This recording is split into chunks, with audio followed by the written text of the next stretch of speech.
the Cambridge number of the 20th century, 1955, Mr. John Allen asked why so many people go to such lengths to prove to us that really they are not intellectuals at all, and certainly not cultured. I believe I know the answer. Two parallels may help to ease it into the reader's mind. We all know those who shudder at the word refinement as a term of social approval. Sometimes they express their dislike of this usage by facetiously spelling it refinement, with the implication that it is likely to be commonest in the mouths of those whose speech has a certain varnished vulgarity. And I suppose we can all understand the shudder, whether we approve it or not. He who shudders feels that the quality of mind and behavior, which we call refined, is nowhere less likely to occur than among those who aim at and talk much about refinement. Those who have this quality are not obeying any idea of refinement when they abstain from swaggering, spitting, snatching, triumphing, calling names, boasting, or contradicting. These modes of behavior do not occur to them as possible.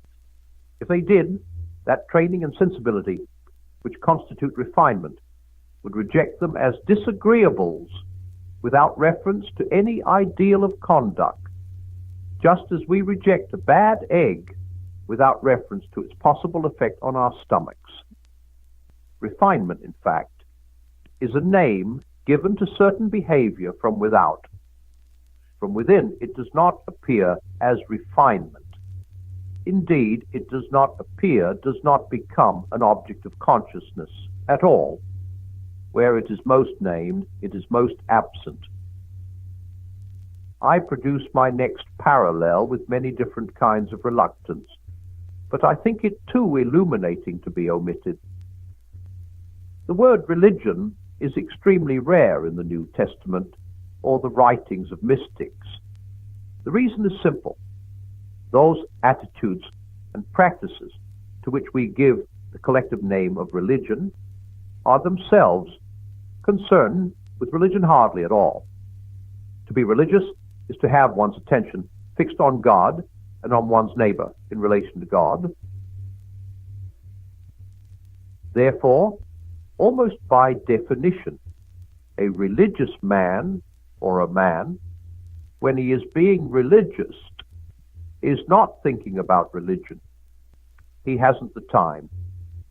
Religion is what we, or he himself at a later moment, call his activity from outside. Of course, those who disdain the words refinement and religion may be doing so from bad motive. They may wish to impress us with the idea that they are well-bred or holy. Such people are regarding chatter about refinement or religion simply as symptomatic of vulgarity or worldliness, and eschew the symptom to clear themselves from the suspicion of the disease. But there are others who sincerely, and I believe, rightly think that such talk is not merely a symptom of, but a cause active in producing that disease. The talk is inimical to the thing talked of, likely to spoil it where it exists, and to prevent its birth where it is unborn. Now, culture seems to belong to the same class of dangerous and embarrassing words. Whatever else it may mean, it certainly covers deep and genuine enjoyment of literature and the other arts. By using the word enjoyment, I do not mean to beg the vexed question about the role of pleasure in our experience of the arts. I mean frui, not delectari, as we speak of a man enjoying good health or an estate. Now, if I am certain of anything in the world, I am certain that while a man is, in this sense, enjoying Don Giovanni or the Oresteia, he is not caring one farthing about culture. Culture, the irrelevance of it. For just as to be fat or clever means to be fatter or cleverer than most. So to be cultured must mean to be more so than most.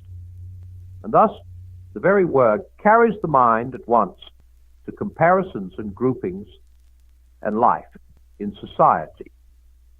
And what has all that to do with the horns that blow as the statue enters?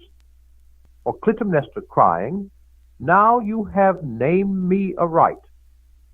In Howard's End, Mr. E. M. Forster excellently describes a girl listening to a symphony. She's not thinking about culture, nor about music, nor even about this music. She sees the whole world through the music. Culture, like religion, is a name given from outside to activities which are not themselves interested in culture at all and would be ruined the moment they were. I do not mean that we are never to talk of things from the outside, but when the things are of high value and very easily destroyed, we must talk with great care, and perhaps the less we talk, the better. To be constantly engaged with the idea of culture, and above all, of culture as something enviable or meritorious or something that confers prestige, seems to me to endanger those very enjoyments for whose sake we chiefly value it. If we encourage others, or ourselves, to hear, see, or read great art on the ground that it is a cultured thing to do, we call into play precisely those elements in us which must be in abeyance before we can enjoy art at all. We are calling up the desire for self-improvement, the desire for distinction, the desire to revolt from one group and to agree with another, and a dozen busy passions which, whether good or bad in themselves, are, in relation to the arts, simply a blinding and paralyzing distraction. At this point, some may protest that by culture they do not mean the enjoyments themselves, but the whole habit of mind which such experiences, reacting upon one another and reflected on, build up as a permanent possession, and some will wish to include the sensitive and enriching social life which they think will arise among groups of people who share this habit of mind. But this reinterpretation leaves me with the same difficulty. I can well imagine a lifetime of such enjoyments leading a man to such a habit of mind, but on one condition, namely, that he went to the arts for no such purpose.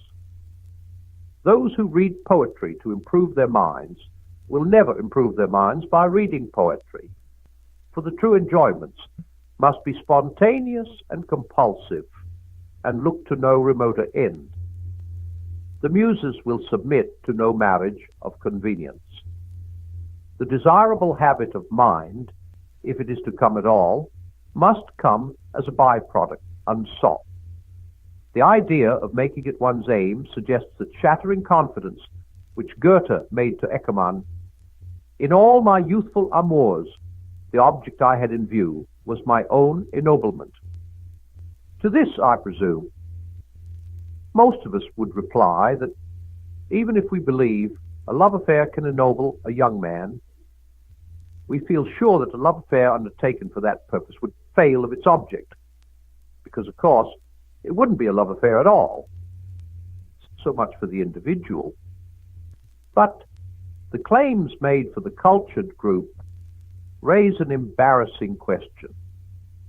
What exactly is the evidence that culture produces among those who share it a sensitive and enriching social life?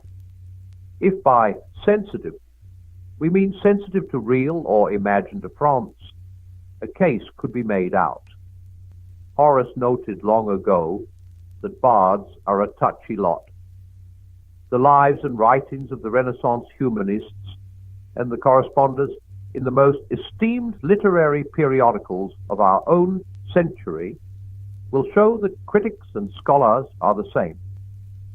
But sensitive in that meaning cannot be combined with enriching. Competitive and resentful egoisms can only impoverish social life. The sensitivity that enriches must be of the sort that guards a man from wounding others, not of the sort that makes him ready to feel wounded himself.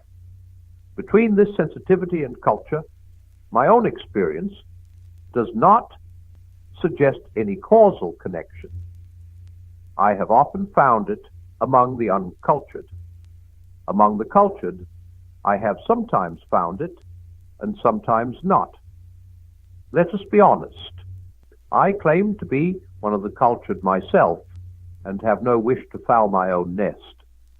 Even if that claim is disallowed, I have at least lived among them and would not denigrate my friends, but we are speaking here among ourselves, behind closed doors.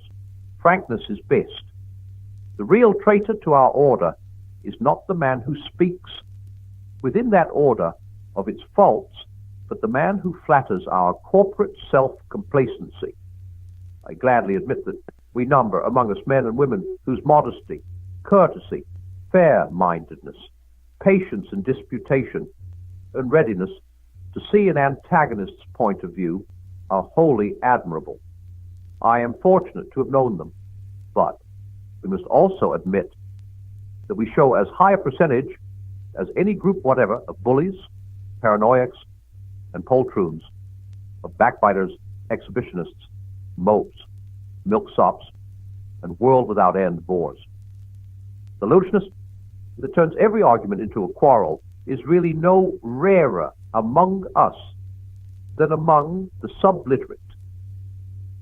The restless inferiority complex, stern to inflict, but not stubborn to endure, which bleeds at a touch but scratches like a wildcat, is almost as common among us as among schoolgirls.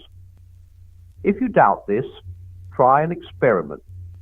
Take any one of those who vaunt most highly the adjusting, cleansing, liberating, and civilizing effects of culture, and ask him about other poets, other critics, other scholars. Not in the mass, but one by one, and name by name. 9 times out of 10, he will deny of each what he claimed for all. He will certainly produce very few cases in which, on his own showing, culture has had its boasted results. Sometimes we suspect that he can think of only one. The conclusion most naturally to be drawn from his remarks is that the praise our order can most securely claim is that which Dr. Johnson gave to the Irish. They are an honest people. They never speak well of one another.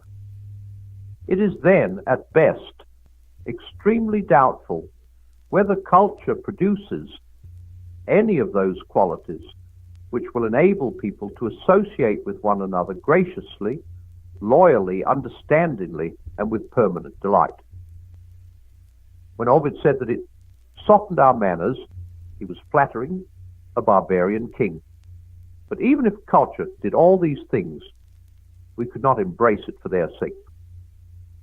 This would be to use consciously and self-consciously as means to extraneous ends, things which must lose all their power of conducing to those ends by the very fact of being so used. For many modern exponents of culture seem to me to be impudent in the etymological sense. They lack pudor, they have no shyness where men ought to be shy. They handle the most precious and fragile things with the roughness of an auctioneer and talk of our most intensely solitary and fugitive experiences as if they were selling us a Hoover. It is all really very well summed up in Mr. Allen's phrase in the 20th century, the faith in culture. A faith in culture is as bad as a faith in religion. Both expressions imply a turning away from those very things which culture and religion are about. Culture, as a collective name for certain very valuable activities, is a permissible word, but culture hypostatized, set up on its own, made into a faith, a cause, a banner, a platform, is unendurable. For none of the activities in question cares a straw for that faith or cause. It is like a return to early Semitic religion, where names themselves were regarded as powers. Now a step further. Mr. Allen complained that, not content with creeping out of earshot when we can bear the voices of certain culture mongers no longer, we then wantonly consort, or pretend that we consort, with the lowest of the low brows, and affect to share their pleasures. There are, at this point, still P127, a good many illusions which go over my head. I don't know what AAFN is. I am not fond of cellars, and modern whiskey suits neither my purse, my palate, nor my digestion. But I think I know the sort of thing he has in mind, and I think I can account for it. As before, I will begin with a parallel. Suppose you had spent an evening among very young and very transparent snobs who were feigning a discriminating enjoyment of a great port, though anyone who knew could see very well that, if they had ever drunk port in their lives before, it came from a grocer's. And then suppose that on your journey home you went into a grubby little tea shop, and there heard an old body in a feather boa say to another old body, with a smack of her lips, "That was a nice cup of tea, dearie, that was. Did me good." Would you not, at that moment, feel that this was like fresh mountain air? For here, at last, would be something real.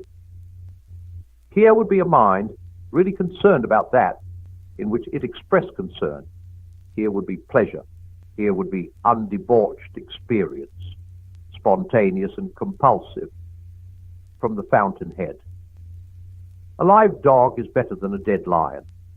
In the same way, after a certain kind of sherry party, where there have been cataracts of culture, but never one word or one glance that suggested a real enjoyment of any art, any person, or any natural object, my heart warms to the schoolboy on the bus who is reading fantasy and science fiction, rapt and oblivious of all the world beside. For here also I should feel that I had met something real and live and unfabricated. Genuine literary experience, spontaneous and compulsive, disinterested. I should have hopes of that boy. Those who have greatly cared for any book whatever may possibly come to care someday for good books. The organs of appreciation exist in them. They are not impotent. And even if this particular boy is never going to like anything severer than science fiction, even so, the child whose love is here at least doth reap one precious gain, that he forgets himself. I should still prefer the live dog to the dead lion, perhaps even the wild dog to the overtamed poodle or peak. I should not have spent so many words on answering Mr. Allen's question. Neither of us matters sufficiently to justify it. Unless I thought that the discussion led to something of more consequence. This I will now try to develop. Mr. Forster feels anxious because he dreads theocracy. Now, if he expects to see a theocracy set up in modern England, I myself believe his expectation to be wholly chimerical. But I wish to make it very clear that if I thought the thing in the least probable, I should feel about it exactly as he does. I fully embrace the maxim, which he borrows from a Christian, that all power corrupts. I would go further. The loftier the pretensions of the power, the more meddlesome, inhuman, and oppressive it will be. Theocracy is the worst of all possible governments. All political power is at best a necessary evil, but it is least evil when its sanctions are most modest and commonplace, when it claims no more than to be useful or convenient and sets itself strictly limited objectives. Anything transcendental or spiritual, or even anything very strongly ethical in its pretensions is dangerous and encourages it to meddle with our private lives. let the shoemaker stick to his last. Thus, the Renaissance doctrine of divine right is for me a corruption of monarchy. Rousseau's general will of democracy, racial mysticisms of nationality. And theocracy, I admit and even insist, is the worst corruption of all. But then, I don't think we are in any danger of it. What I think we are really in danger of is something that would be only 1 degree less intolerable, and intolerable in almost the same way. I would call it charientocracy. Not the rule of the saints, but the rule of the Corrientes, the Venustiores, the Hotel de Rambouillet, the wits, the polite, the souls, the apostles, the sensitive, the cultured, the integrated, or whatever the latest password may be. I will explain how I think it could come about. The old social classes have broken up. 2 results follow. On the one hand, since most men, as Aristotle observed, do not like to be merely equal with all other men, we find all sorts of people building themselves into groups within which they can feel superior to the mass. Little unofficial, self-appointed aristocracy. The cultured increasingly form such a group. Notice the tendency to use the social term vulgar of those who disagree with them. Notice that Mr. Allen spoke of rebels against, or deserters from, this group, as denying not that they are intellectual, but that they are intellectuals, not hiding equality, but deprecating inclusion in the class. On the other hand, inevitably, there is coming into existence a new real ruling class, what has been called the managerial class. The coalescence of these 2 groups, the unofficial, self-appointed aristocracy of the cultured and the actual managerial rulers, will bring us to charientocracy. But the 2 groups are already coalescing because education is increasingly the means of access to the managerial class. And of course, education, in some sense, is a very proper means of access. We do not want our rulers to be dunces. But education is coming to have a new significance. It aspires to do, and can do, far more to the pupil than education, except perhaps that of the Jesuits, has ever done before. For one thing, the pupil is now far more defenseless in the hands of his teachers. He comes increasingly from businessmen's flats or workmen's cottages in which there are few books or none. He has hardly ever been alone. The educational machine seizes him very early and organizes his whole life to the exclusion of all unsuperintended solitude or leisure. The hours of unsponsored, uninspected, perhaps even forbidden reading, the ramblings, and the long, long thoughts in which those of luckier generations first discovered literature and nature and themselves are a thing of the past. If a Traherne or a Wordsworth were born today, he would be cured before he was 12.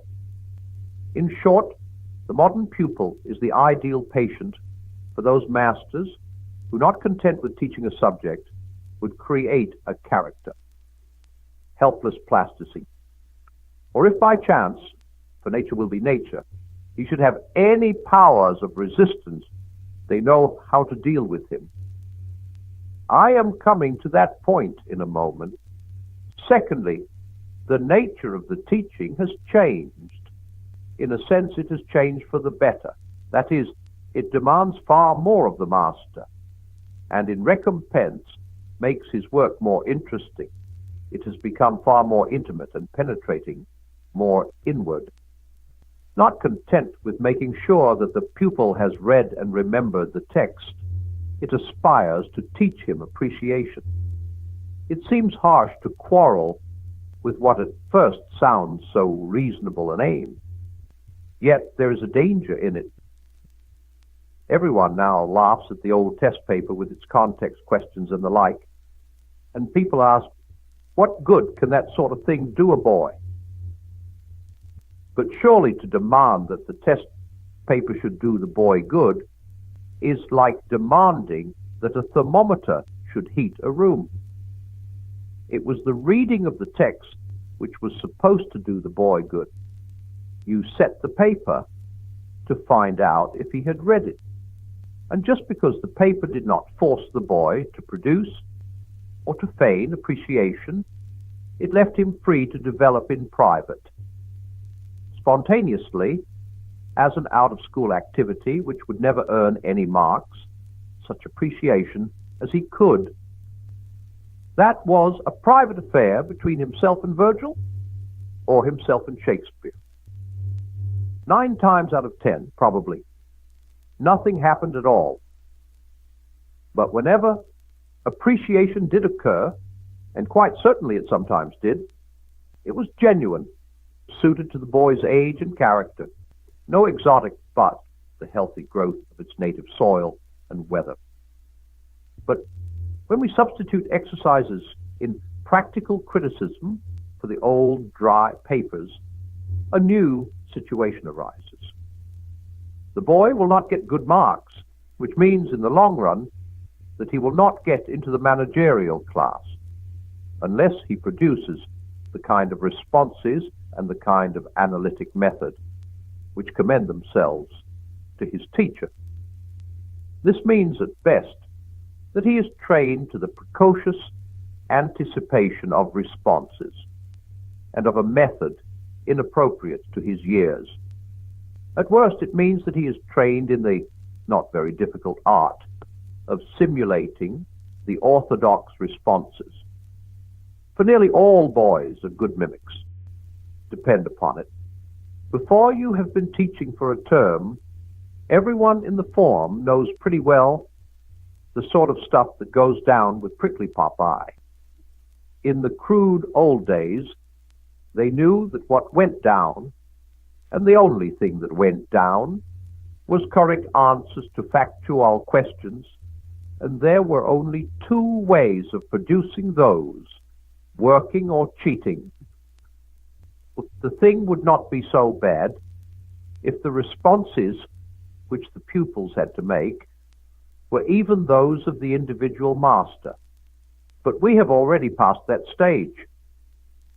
Somewhere, I have not yet tracked it down, there must be a kind of culture mongers central bureau which keeps a sharp lookout for deviationists. At least there is certainly someone who sends little leaflets to schoolmasters, printing 6 poems on each, and telling the master not only which the pupils must be made to prefer, but exactly on what grounds. The impertinence of it. We know what Mulcaster or Boyer would have done with those leaflets. Thus to say that under the nascent regime, education alone will get you into the ruling class may not mean simply that the failure to acquire certain knowledge and to reach a certain level of intellectual competence will exclude you. That would be reasonable enough. But it may come to mean, perhaps means already, something more. It means that you cannot get in without becoming or without making your masters believe that you have become a very specific kind of person, one who makes the right responses to the right authors.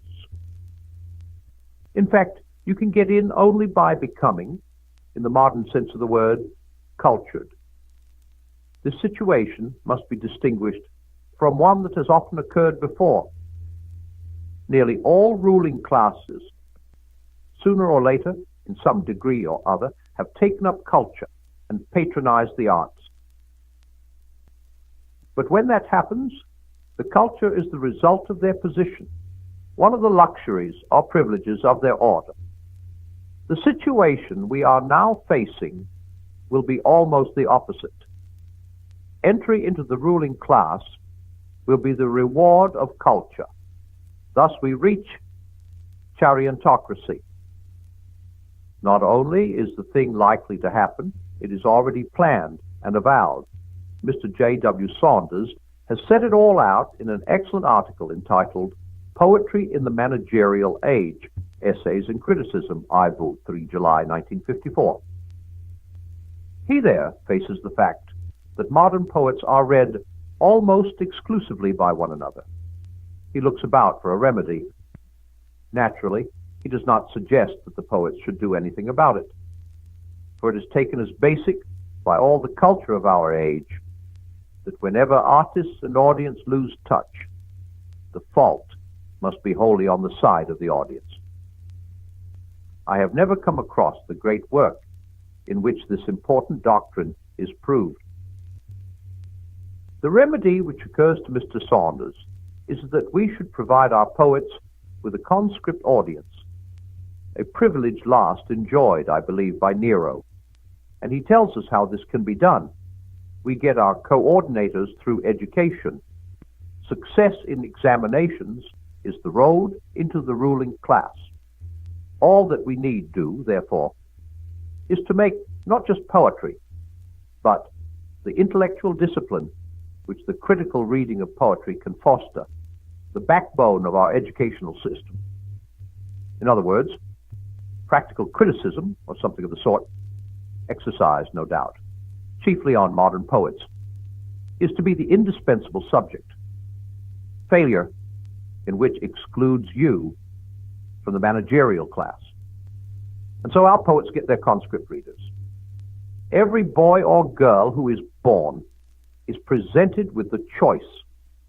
Read the poets whom we, the cultured, approve, and say the sort of things we say about them, or be a prole. And this, picking up a previous point, shows how chariontocracy can deal with the minority of pupils who have tastes of their own and are not pure plasticine. They get low marks. You kick them off the educational ladder at a low rung, and they disappear into the proletariat. Another advantage is that besides providing poets with a conscript audience for the moment, you can make sure that the regnant literary dynasty will reign almost forever. For the deviationists whom you have kicked off the ladder will of course include all those troublesome types who, in earlier ages, were apt to start new schools and movements.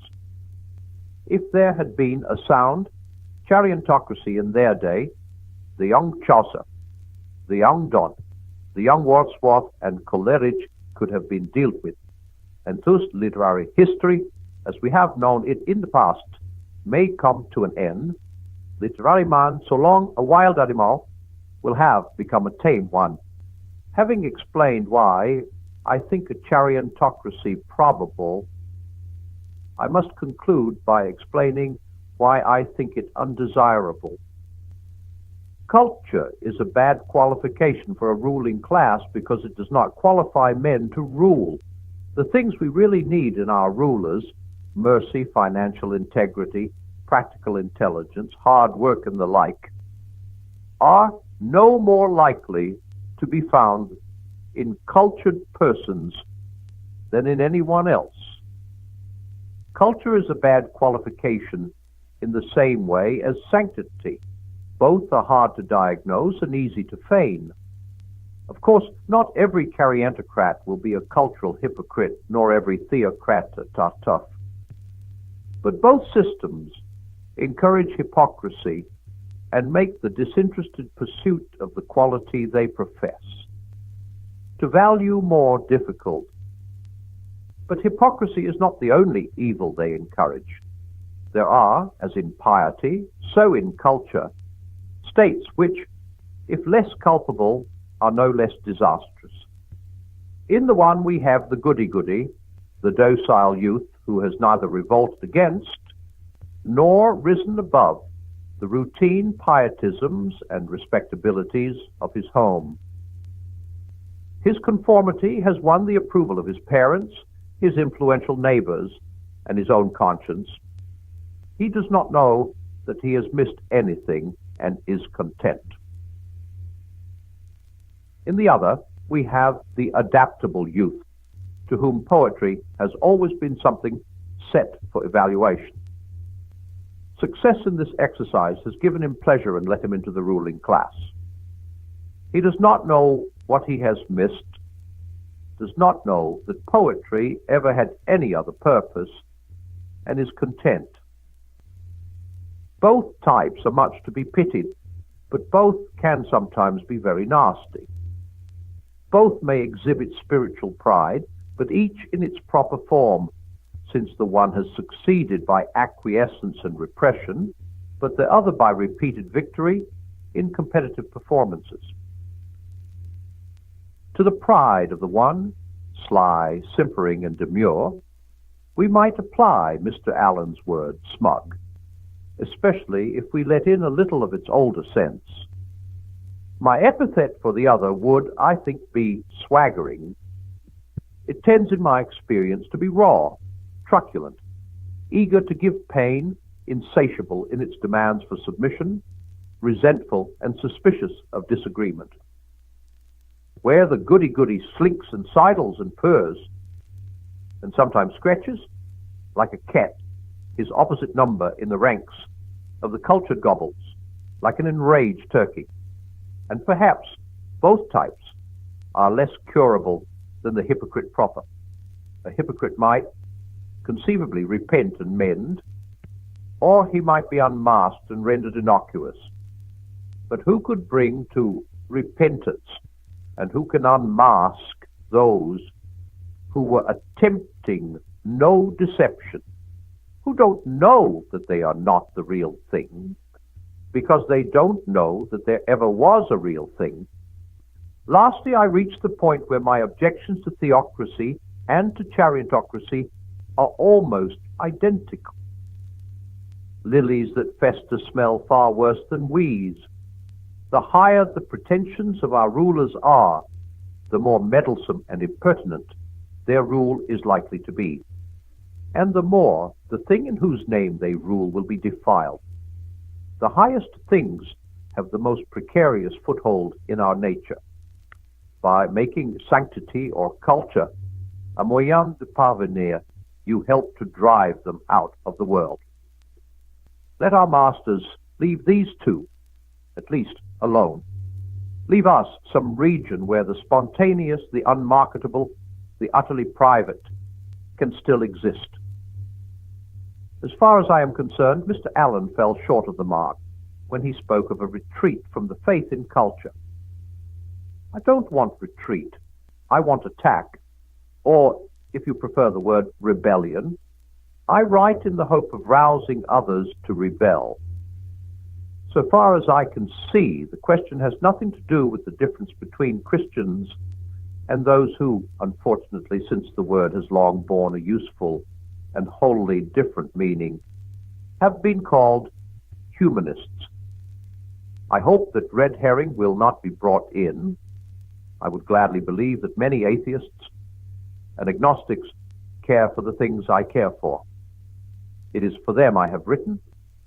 To them I say, the faith in culture is going to strangle all those things unless we can strangle it first. And there is no time to spare.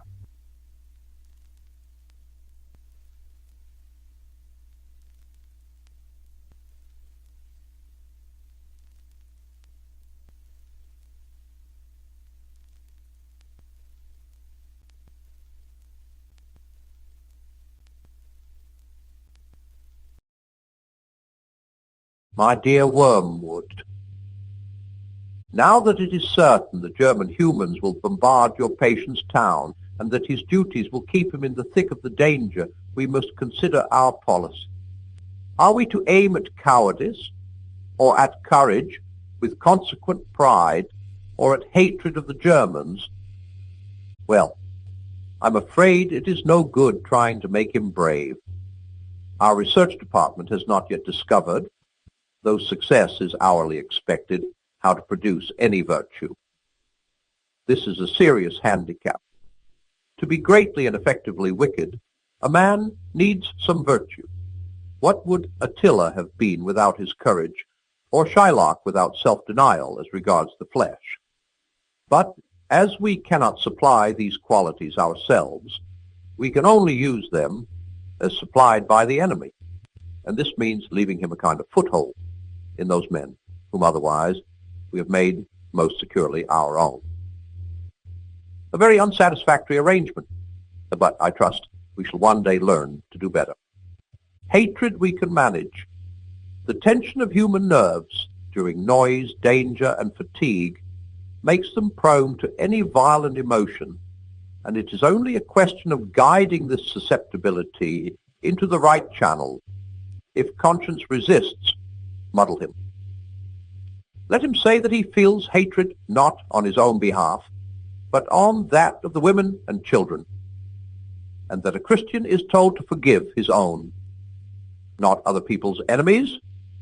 In other words, let him consider himself sufficiently identified with the women and children to feel hatred on their behalf, but not sufficiently identified to regard their enemies as his own, and therefore proper objects of forgiveness. But hatred is best combined with fear. Cowardice, alone of all the vices, is purely painful, horrible to anticipate, horrible to feel, horrible to remember. Hatred has its pleasures. It is therefore often the compensation by which a frightened man reimburses himself for the miseries of fear.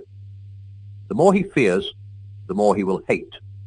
And hatred is also a great anodyne for shame. To make a deep wound in his charity, you should therefore first defeat his courage.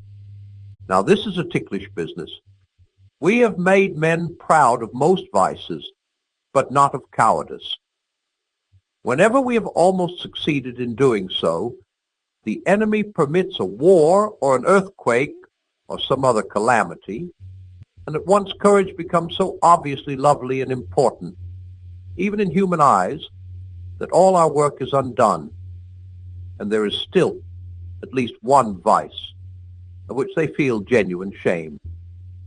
The danger of inducing cowardice in our patients, therefore, is lest we produce real self-knowledge and self-loathing with consequent repentance and humility. And in fact, in the last war, thousands of humans, by discovering their own cowardice, discovered the whole moral world for the first time. In peace, we can make many of them ignore good and evil entirely. In danger, the issue is forced upon them in a guise to which even we cannot blind them. There is here a cruel dilemma before us. If we promoted justice and charity among men, we should be playing directly into the enemy's hands. But if we guide them to the opposite behavior, this sooner or later produces, for he permits it to produce, a war or a revolution, and the undisguisable issue of cowardice or courage awakes thousands of men from moral stupor. This indeed is probably one of the enemy's motives for creating a dangerous world, a world in which moral issues really come to the point.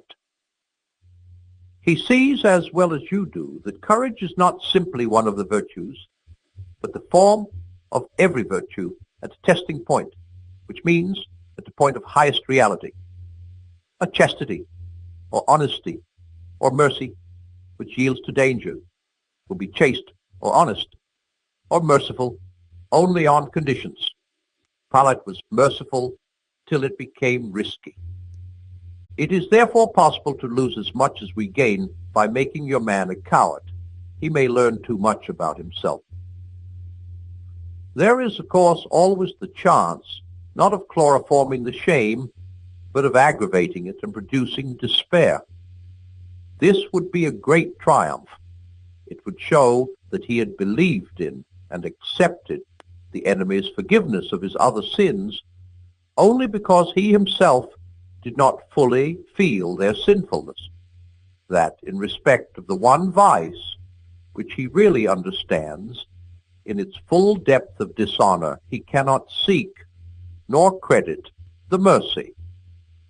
But I fear you have already let him get too far in the enemy's school, and he knows that despair is a greater sin than any of the sins which provoke it. As to the actual technique of temptations to cowardice, not much need be said.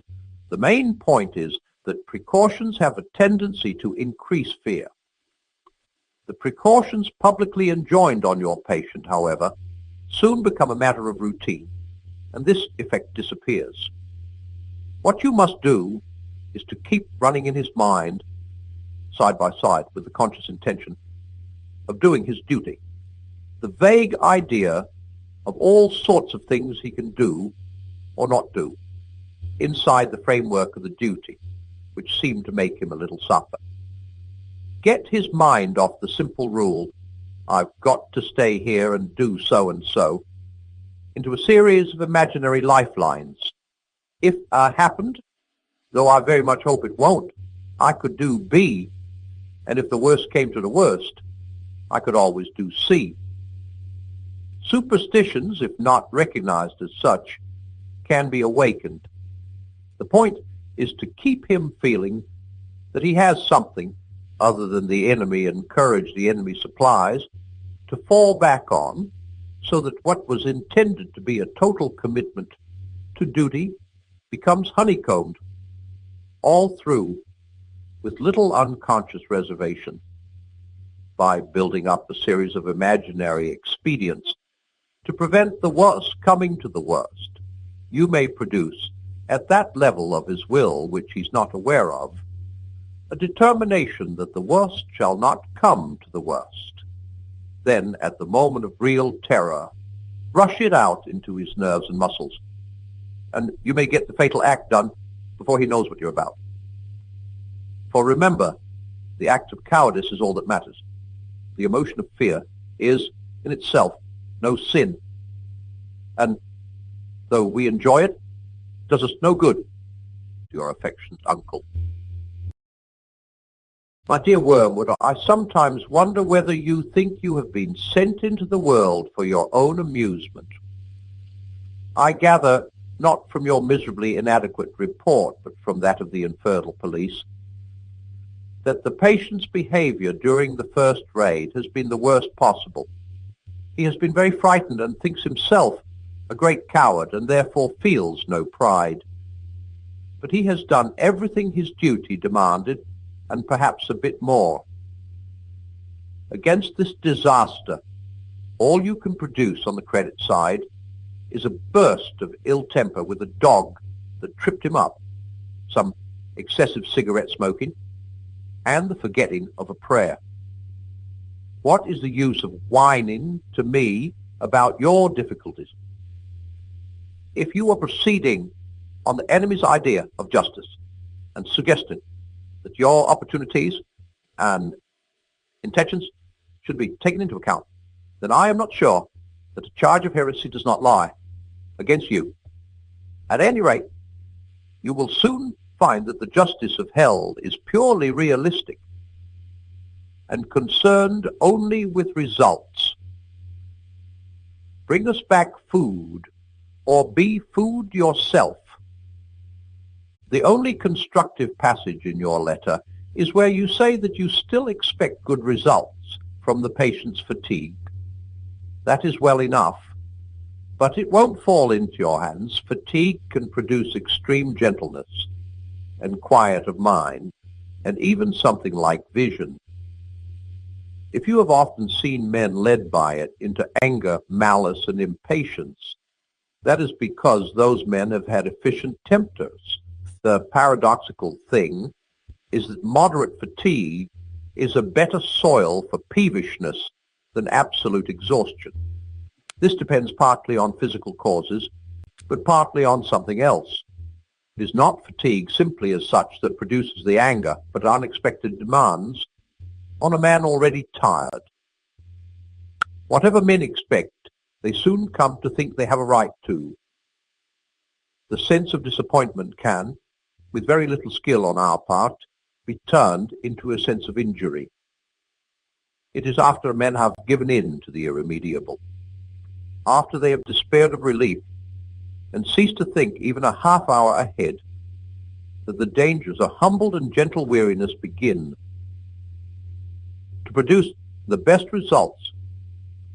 From the patient's fatigue, therefore, you must feed him with false hopes. Put into his mind plausible reasons for believing that the air raid will not be repeated. Keep him comforting himself with the thought of how much he will enjoy his bed next night. Exaggerate the weariness by making him think it will soon be over. For men usually feel that a strain could have been endured no longer at the very moment when it is ending, or when they think it is ending. In this, as in the problem of cowardice, the thing to avoid is the total commitment. Whatever he says, let his inner resolution be not to bear whatever comes to him, but to bear it for a reasonable period. And let the reasonable period be shorter than the trial is likely to last. It need not be much shorter. In attacks on patience, chastity, and fortitude, the fun is to make the man yield. Just when, had he but known it, relief was almost in sight. I do not know whether he is likely to meet the girl under conditions of strain or not. If he does, make full use of the fact that up to a certain point, fatigue makes women talk more and men talk less. Much secret resentment, even between lovers, can be raised from this. Probably the scenes he is now witnessing will not provide material for an intellectual attack on his faith. Your previous failures have put that out of your power. But there is a sort of attack on the emotions which can still be tried. It turns on making him feel, when first he sees human remains plastered on a wall, that this is what the world is really like, and that all his religion has been a fantasy. You will notice that we have got them completely fogged about the meaning of the word real. They tell each other of some great spiritual experience. All that really happened was that you heard some music in a lighted building. Here real means the bare physical facts, separated from the other elements in the experience they actually had. On the other hand, they will also say, it's all very well discussing that high dive as you sit here in an armchair, but wait till you get up there and see what it's really like. Here, real is being used in the opposite sense to mean not the physical facts, which they know already while discussing the matter in armchairs, but the emotional effect those facts will have on a human consciousness. Either application of the word could be defended, but our business is to keep the two going at once, so that the emotional value of the word real can be placed now on one side of the account, now on the other, as it happens to suit us. The general rule which we have now, pretty well established among them, is that in all experiences which can make them happier or better, only the physical facts are real, while the spiritual elements are subjective. In all experiences which can discourage or corrupt them, the spiritual elements are the main reality, and to ignore them is to be an escapist. Thus in birth, the blood and pain are real, the rejoicing a mere subjective point of view. In death, the terror and ugliness reveal what death really means. The hatefulness of a hated person is real. In hatred, you see men as they are. You are disillusioned, but the loveliness of a loved person is merely a subjective has concealing a real core of sexual appetite or economic suggestion. Wars and poverty are really horrible. Peace and plenty are mere physical facts about which men happen to have certain sentiments. The creatures are always accusing one another of wanting to eat the cake and have it. But thanks to our labors, they are more often in the predicament of paying for the cake and not eating it. Your patient, properly handled, will have no difficulty in regarding his emotion at the sight of human entrails as a revelation of reality, and his emotion at the sight of happy children or fair weather as mere sentiment, your affectionate uncle. My dear, my very dear, Wormwood, my poppet, my pig snake, how mistakenly, now that all is lost, you come whimpering to ask me whether the terms of affection in which I address you meant nothing from the beginning. Far from it, rest assured. My love for you and your love for me are as like as two peas. I have always desired you as you, pitiful fool, desired me. The difference is that I am the stronger. I think they will give you to me now, or a bit of you. Love you? Why, yes. As dainty a morsel as ever I grew fat on. You have let a soul slip through your fingers. The howl of sharpened famine for that loss re-echoes at this moment through all the levels of the kingdom of noise, down to the very throne itself. It makes me mad to think of it. How well I know what happened at the instant when they snatched him from you. There was a sudden clearing of his eyes, was there not, as he saw you for the first time and recognized the part you had had in him and knew that you had it no longer. Just think, and let it be the beginning of your agony, what he felt at that moment, as if a scab had fallen from an old sore, as if he were emerging from a hideous shell-like tetter, as if he shuffled off for good and all, a defiled, wet, clinging garment. By hell, it is misery enough to see them in their mortal days, taking off dirtied and uncomfortable clothes and splashing in hot water and giving little grunts of pleasure, stretching their eased limbs. What, then, of this final stripping, this complete cleansing? The more one thinks about it, the worse it becomes. He got through so easily. No gradual misgivings, no doctor's sentence, no nursing home, no operating theater, no false hopes of life. Sheer, instantaneous liberation. One moment it seemed to be all our world. The scream of bombs, the fall of houses, the stink and taste of high explosive on the lips and in the lungs, the feet burning with weariness, the heart cold with horrors, the brain reeling, the legs aching. Next moment, all this was gone. Gone like a bad dream, never again to be of any account. Defeated, outmaneuvered fool. Did you mark how naturally, as if he'd been born for it, the earth-born vermin entered the new life? How all his doubts became, in the twinkling of an eye, ridiculous. I know what the creature was saying to itself. Yes, of course. It always was like this. All horrors have followed the same course, getting worse and worse and forcing you into a kind of bottleneck till. At the very moment when you thought you must be crushed, behold, you were out of the narrows and all was suddenly well. The extraction hurt more and more, and then the tooth was out.